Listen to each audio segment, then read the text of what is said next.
sendi guztiei. Eta baita ere, dijoakela Euskal Herriari hemendik gaur Donostitik, Gipuzkoatik, Euskal Herri luzela zabalera, esperantzarako eta konfidantzarako mezu bat. Pandemiak gogor kolpatu gaitu, ez da bakarri pandemia sanitario bat izan. Pandemia asko pairatzen ari da herri hon eta planetak bere orokortasunean. Eta beraz, gu gaur konfiantzarako, autoestimurako eta esperantzarako dei bat ere luzatu nahi diogu Euskal Herritarrei. Euskal Herriak aurrera egingo du, beti egin duen bezala. Euskal Herriak aurrera egingo du, konfiantzaz eta esperantzaz. Beste motatako Euskal Herri bat, askea eta berdina eraikitzeko bidean, Euskal Herriak berriz ere aurrera egingo du.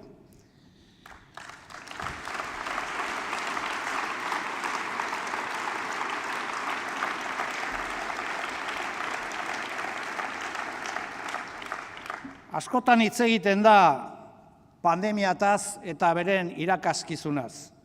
Guk askotan esan dugu bizitza hontan batzutan irabazi, beste batzutan galdu eta beti ikasi egiten dela. Gure ustez pandemia honek hainbat eta hainbat ispilu jarri dizkigu gure parean. Azkenean estres froga bat ere pasatu izan dugu herri bezala. Eta horretan askotan aipatu izan dugu mundu honetako gauzak ulertzeko inseguridadea eta ziurtasunaren arteko lehia bat dagola. Ni gaur beste lehia baten inguruan aipatu nahi ditut hainbat gauza. Hauskortasuna eta sendotasuna. Hauskortasuna eta bermeak. Eta nik uste dut pandemiari buruz hitz egiterakoan lehenik eta behin hauskortasun emozionalaz hitz egin behar dula ezker independentistak momentu honetan. Konferentzia politiko hau berrelkartze emozional bat ere bada. Pasioaren, emozioen eta afektoen berrelkartze bat. Zen eta pandemiak zerbait ere hautsi baldin badu, emozioak hautsi ditu. Emozioak han eta hemen. Eta beraz, arilkatu behar den proposamen politikoa eta hildo politikoak kontuan hartu behar du hau horrela dela. Emozioak, zaintzak, jendea junda bakarrik, jendea gaizki pasatzen ari da, osasun mentalari buruzko datuak hor daude, zaintzan inguruko erreflexioak hor daude, Euskal Herriak eta Euskal Herria Bilduk, ezker independentistak lehen arilkatzen lan bat egin behar du bere herriarekin, bere komunitatearekin eta herritar guztiarekin. Berriz ere emozioak, berriz ere pasioak, berriz ere afektoak arilkatu behar ditu herriz herri. Porque Euskal Herria Bildu también es un espacio que quiere construirse desde la pasión, desde los afectos y desde la emoción como un espacio militante. Hori da gure lehentasuna. Eta horretan, errekonozimientu eta aitortza bat egin nahi diet, lehen lerroan egon diren guztiei, Euskal langilei, baita ere, eta bereziki, Euskal Herria Bilduko hainbat alkate eta zinegotziei, beraiek egon direlako lehen lerro horretan, beraiek sufritu dute, beraiek emozionalki ere kolpatuak izan dira, eta beraz doakie hemendik Euskal Herria Bildutik, beraiekiko aitormena, txalozaparra da eta maitasuna.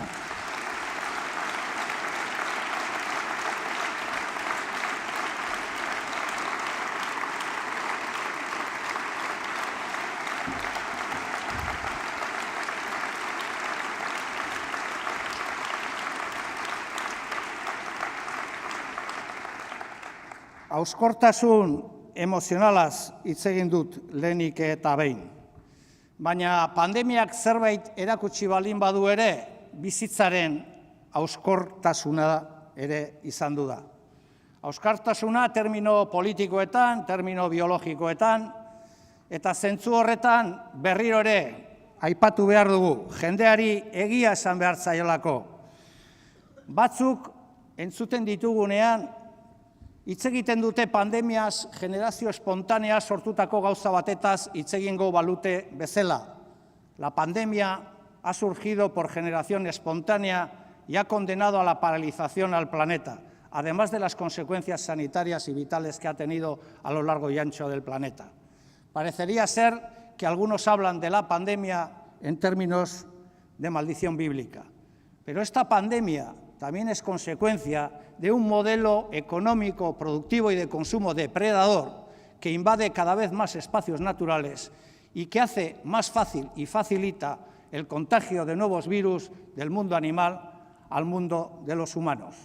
Y por eso hoy queremos decir otra vez, aunque nos tilden de pesados, no hay posibilidades, no existe posibilidad, no hay sostenibilidad si no se cambia radicalmente el modelo de consumo y el modelo productivo. Eta gaur Euskal Herria Bilduk horrekiko bere konpromisoa adierazi nahi du. Ez goaz katastrofe bat iragartzera, ez goaz esatera jendeari gauza nola doden beldurtzeko, esperantza emateko esaten ditugu gauzak. Jendeari gauza bestera batetara egin daitezkela esateko, eta horretarako gure konpromisoa adierazteko. Guk aldaketa klimatikoaren aurkako konpromisoa daukagu. Guk eredu produktibo eta konsumo eredua aldatzeko konpromisoa daukagu. Horrek bizitzaren hauskortasuna biderkatu egiten duelako kapitalismoaren ikuspuntutik, eta horrek sendotasuna ematen diolako gure bizitza proiektuari nazional mailan eta baita ere individual mailan. Eta horretarako planteatzen dugu gure konpromisoa.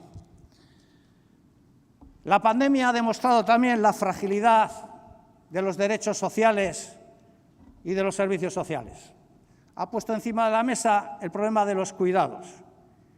¿Quién y dónde decidió alguna vez que los cuidados son privativos de las mujeres en el planeta? ¿Quién lo hizo? Nosotros negamos radicalmente eso. Y negamos radicalmente que los cuidados en una comunidad sean objeto de mercantilización y se disparen o se lleven al espacio de la privacidad. Los cuidados comunitarios, los cuidados de la gente, son responsabilidad de las administraciones públicas. Y aquí y ahora lo que queremos denunciar es que existe una diferencia clara entre lo que es la derecha y la izquierda. La derecha piensa que todo es un negocio. La derecha piensa que se pueden obtener ganancias económicas en todos los sectores de la sociedad. La derecha piensa que la educación, la sanidad y los cuidados son objeto de negocio. Nosotros pensamos, al contrario, que todos esos sectores son sectores en los que hay que garantizar los derechos de la gente.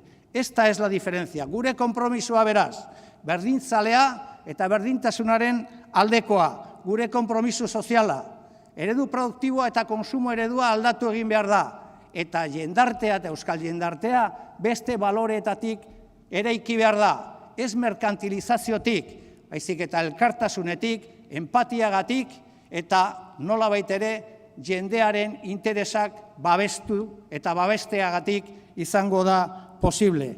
Segunda gran fragilidad, la fragilidad de los derechos sociales y la fragilidad de un sistema que además de poner en peligro las condiciones materiales para la vida en el conjunto del planeta, lleva décadas depredando todos y cada uno de nuestros derechos sociales y económicos, décadas donde los think tanks han hecho una guerra cultural e ideológica para hacernos creer que este mundo solo es posible construirlo desde los intereses de las élites económicas. Nosotros y nosotras negamos la mayor.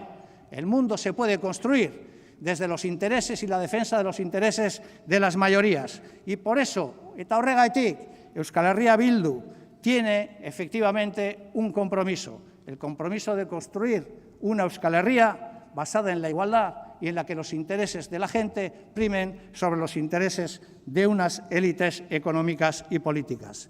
Hirugarren hauskortasuna, la tercera de las grandes fragilidades, nuestro modelo de autogobierno. Nuestro modelo de autogobierno ha demostrado su terrible fragilidad en esta pandemia. Ya lo venía haciendo antes, a la hora de defender determinados derechos y determinados intereses. Hauskortasuna erabatekoa izandu da. En estos 4 territorios, y ahora me voy a referir especialmente a 3, un recurso de Vox con un juez absolutamente impresentable, que ha dicho los que ha dicho, también del euskera, es suficiente para poner en solfa nuestro autogobierno. Esa es la foto real del autogobierno que tenemos. Fragilidad absoluta en nuestro autogobierno. Eta gure autogobernuari buruz hitz egiterakoan, 3 aukera daude, gure autogobernuaren evoluzioaren inguruan. Bata da, erabakitze eskubidea ezertarako onartuko ez gaituzten modeloa, eskuin muturrekoa. Zen eta hemen askotan hitz egiten da erabakitze eskubideaz. Aquí parece que el derecho a decidir es poco menos que solo un instrumento político para decidir si queremos ser independientes o no. El derecho a decidir es otra cosa. El derecho a decidir es depositar en los ciudadanos que viven y trabajan en Euskal Herria su futuro, su presente en materia económica, social e institucional. Ese es el derecho a decidir. Y aquí todo el mundo hace el debate del derecho a decidir. No es un debate que hacemos los abertzales o los independentistas, no. La ultraderecha hace el derecho a decidir, hace ese debate, y lo que nos propone es que no nos va a dejar decidir nada y que quien decide es España. Ese es su modelo de derecho a decidir. Hay otros que tienen un modelo de derecho a decidir diferente y es, podéis decidir lo que yo acepte que podéis decidir en el marco constitucional. Y estamos quienes queremos depositar en la ciudadanía que vive y trabaja en este país todo el derecho a decidir. Nosotros y nosotras reivindicamos el derecho a decidir para decidirlo todo, en materia social, en materia económica, en materia ecológica, en todas las materias. Esta es la gran diferencia entre unos y otros. Todos hacemos el debate sobre el derecho a decidir, pero solo algunos y algunas defendemos el derecho a decidir de la gente de este país, de la que vive y trabaja en este país, para que decidan todo. Hori da gure eredua, mugarik gabeko erabakitze eskubidea. Hori da guk defendatu egiten duguna. Eta gaur, hemendik, Donostitik, gauza bat esaten diogu Euskal Herriari. Eztabaida honetan, gu garbi daukagu, 21. mendean, burujabetza estadu izena duela. Hoy hablar de soberanía en el siglo XXI es hablar de Estado propio y de hablar de Estado vasco. Esta es la decodificación en términos políticos que hacemos nosotras y nosotras de la soberanía, que la soberanía, al fin y al cabo, no es otra cosa que el marco jurídico y político que permite a la gente decidir aquí, decidir entre la gente que vive y trabaja aquí y decidirlo todo aquí.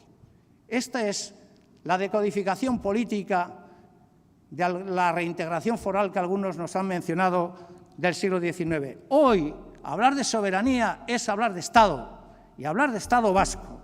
En segundo lugar, gaur, demokraziari buruz hitz egitea Euskal Herrian, da onartzea Euskal Herria nazio badela eta Euskal Herriak erabakitzeko eskubidea duela. Hori da demokrazia gaur egunean. Eta hori da exigitzen duguna, mahai gainean jartzen duguna.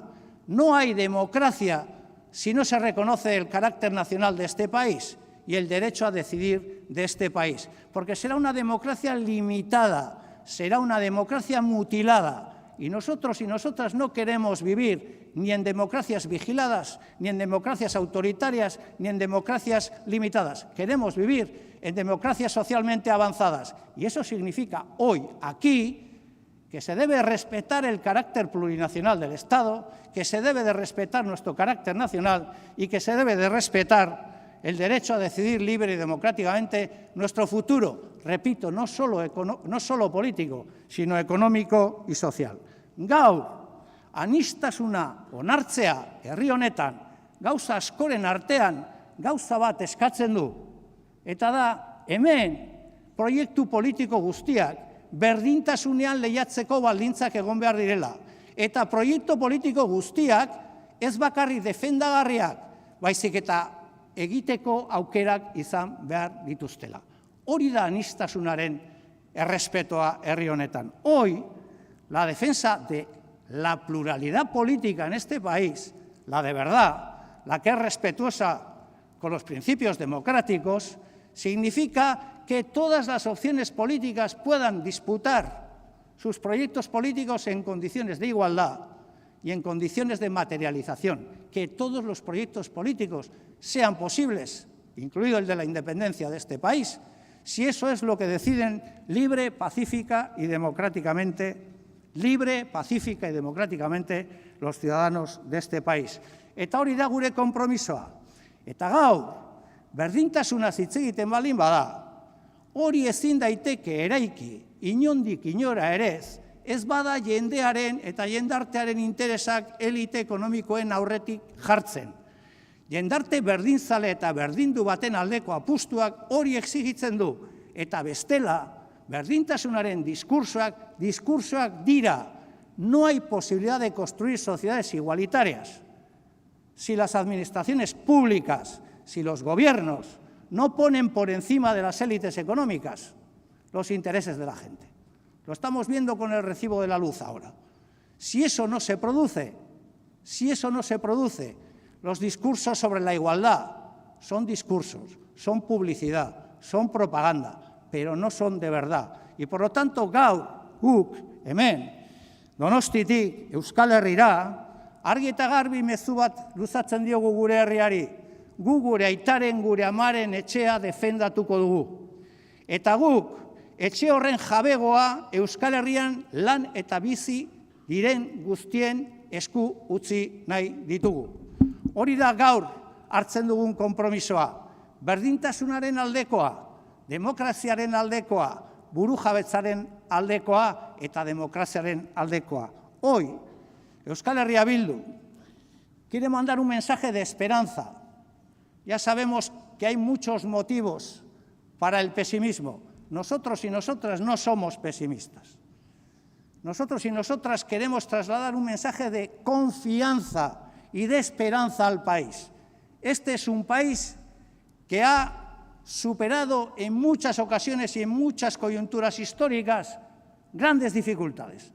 Pero Euskal Herria volverá a salir adelante y volverá a ser vanguardia en la construcción de un país libre, de un país igualitario, de un país democrático y de un país en el que la gente tenga garantizados todos sus derechos sociales.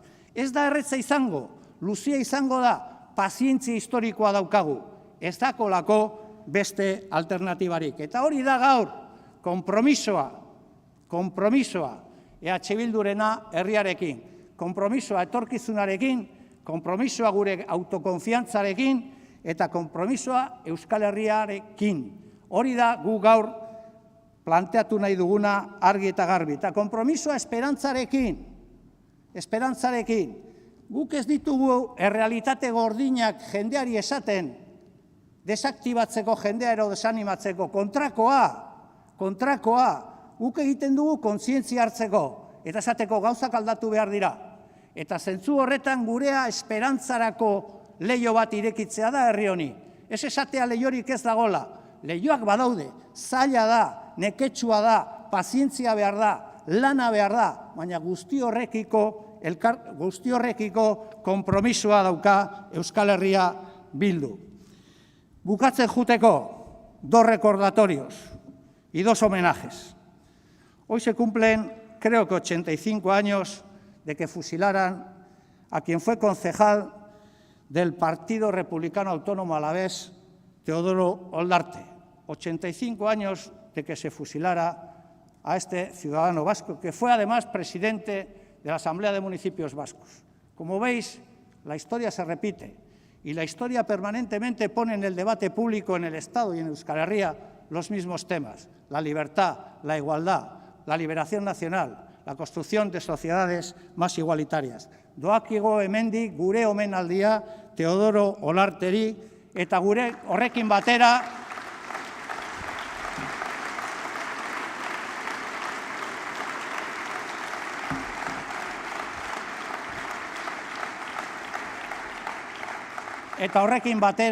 gure konpromiso antifascista garbia.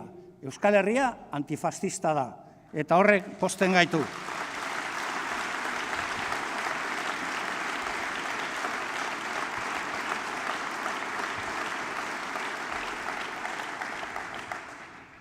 Y un último recordatorio y homenaje sentido a un compañero, a un hermano, a un camarada que se nos ha ido, que se llamaba Alfonso Sastre.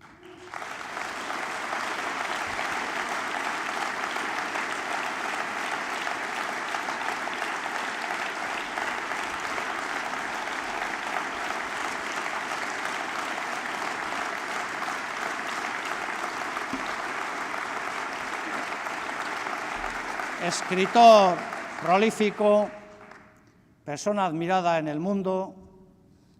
Si uno tenía y tiene la oportunidad de visitar su casa, le verá a lo largo de su recorrido vital en fotos con Salvador Allende, con Fidel Castro y con algunos otros y otras personas importantes en el planeta.